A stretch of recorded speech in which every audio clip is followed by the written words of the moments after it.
Some people in the Latino community feel that you should have said something. Hispanic officers who were there during this racially charged conflict.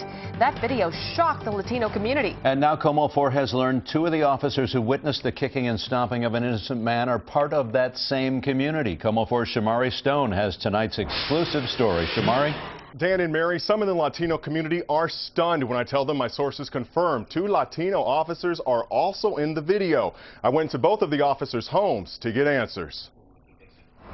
This racially charged video has caused a firestorm of controversy, not just in Seattle, but around the world. You can clearly see Seattle Police Detective Shandy Cobane kick a Hispanic man who he mistakenly thought was a robbery suspect. And then there's the audio. You got me?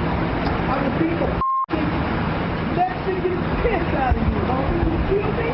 The video has outraged many people and has some accusing white Seattle police officers of targeting Latinos and using excessive force. Latino activist Roberto Maestas sums it up. And so the buzz has been, do white cops feel they can say whatever they want, do whatever they want? But look at this officer standing over the man. Police sources tell me he's Camilo de Pina, a Latino who's been on the force for roughly 10 years. He's standing with his hand on his waist while Detective Cobane uses the racial language. Police sources tell me this female officer, Sandra de la Fuente, is also Latino. That's a shocker that the Latinos did not have the wherewithal, whatever that means, to come out early on and report it. So now we have to rethink the situation. So did any officer, Latino or otherwise, file a complaint about the incident? We asked Seattle Police, but they wouldn't tell us. I tried asking Officer De La Fuente. Did you report or tell the sergeant that Officer Cobane used racially charged language? I'm not commenting. Some people in the Latino community feel that you should have said something that on the video you're just standing there.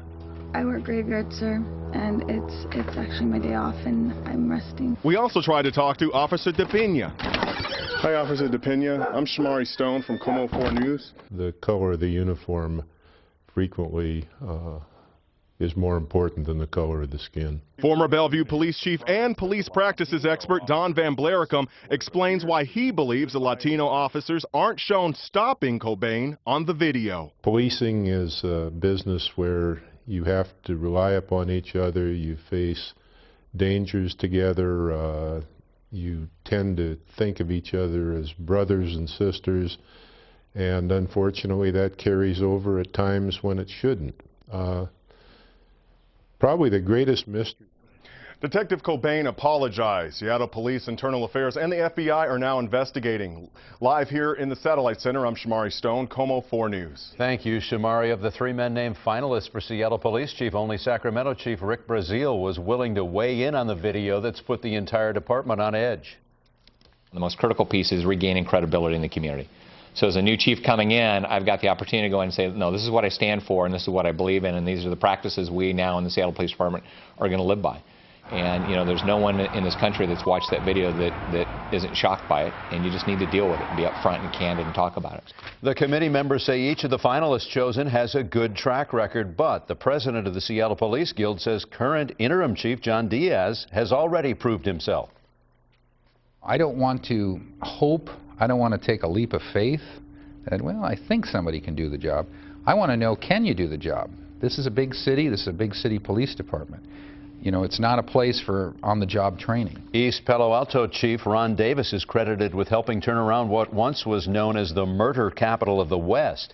Rick Braziel is considered to be an innovator with an ability to live within a tight budget. Mayor Mike McGinn says he'll make his choice next month.